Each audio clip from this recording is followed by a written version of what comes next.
Despite yesterday's quarter-point interest rate hike, Fed Chair Powell says there's more work ahead to get inflation below the Fed's 2% target. Here with a look at all of this and what it means for the bigger picture is Kenneth Rogoff, professor of economics at Harvard University and former chief economist at the IMF. Ken, really great to see you here today.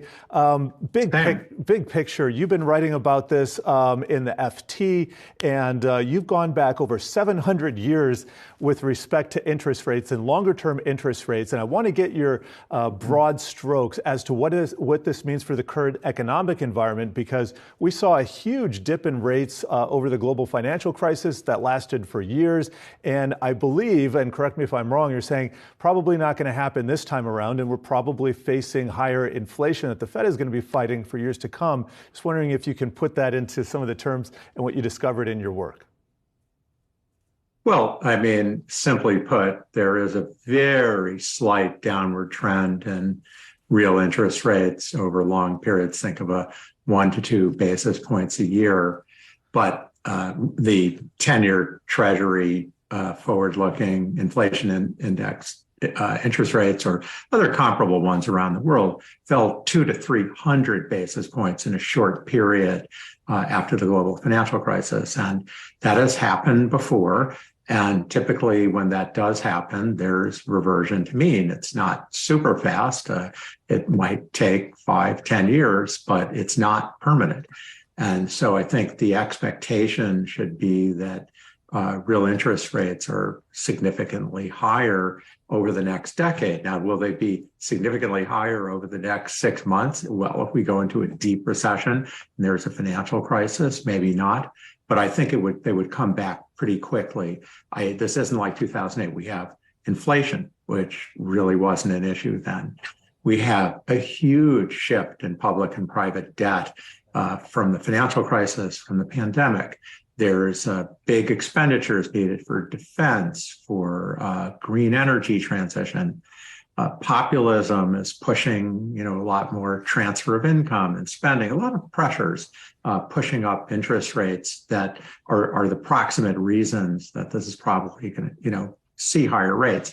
So I worried about some kind of financial crisis coming quite some time ago, because inevitably it does when you have a shift like this.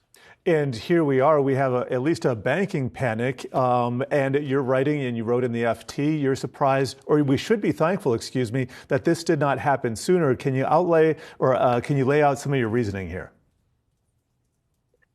Yeah, simply put, obviously when interest rates have been ultra low for a long time, and different people react to that differently, but a lot of people sort of, went very long on that idea that they've been below forever, and it was a good moneymaker for a long time.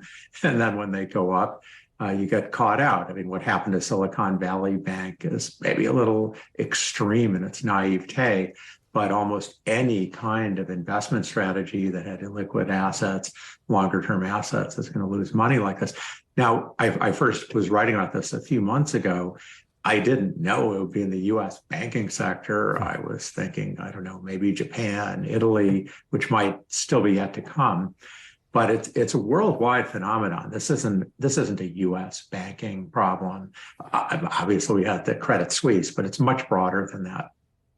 And I'm wondering, you're also talking about in the article some of the problems with commercial real estate. They operate on a much longer time frame than, than other parts of the real estate market in terms of residences. I'm just wondering what the potential fallout there is, and what anything that you're seeing on the horizon for commercial real estate. Well, I mean, the situation with commercial real estate is quite grim, clearly.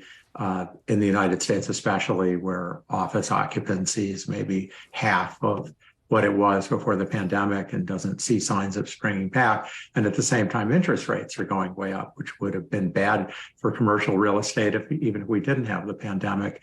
It may be that that's something that just drips out over time. Banks, financial firms lose money. It affects lending conditions, but doesn't lead to a crisis. I think the point is that even if nothing further happened besides what happened 2 weekends ago and with Credit Suisse, we are going to see tighter lending conditions. Chair Powell emphasized that yesterday. first of all, they're, worried. Some small banks are losing money to big banks, and they do a lot of the lending.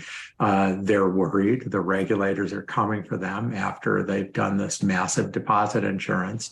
And there's general nervousness about what's next. So that's when a banking crisis, it's the tightening lending conditions. That's the big thing that hits the economy.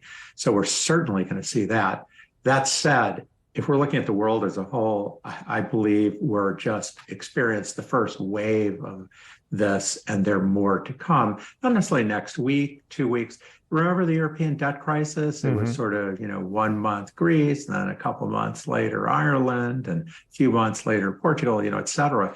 That's a very typical pattern in which these things unfold. Yes, and the key back then was Draghi, head of the ECB at the time, saying anything it takes, and just pledging that underlying support, bringing it back to the present with Chair Powell and what you were talking about, increased lending standards or loan standards, probably going to decrease the amount of loans in the economy. That has the same effect as the Fed increasing rates, which was something Powell was talking about yesterday. You think the Fed is on the right track here, raising rates 25 basis points?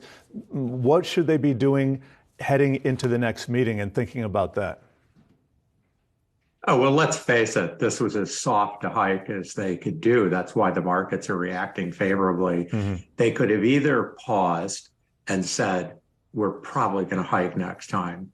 And instead, he hiked and kind of signaled that if things are still, unstable in the banking system, they're probably going to pause next time. So, on the whole, the market saw this, I think, positively.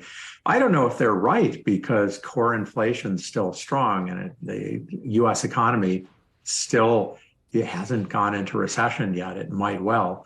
So it's very hard to know what's next. I thought Powell actually played it really well, being transparent, but, quite honestly saying he didn't quite know where it was going next. I have to agree with you. I think Chairman Powell has finally gotten the knack of these press conferences here. Not too many big surprises. All right. Really appreciate your insights. Thank you, Professor Rogoff, here for joining us today.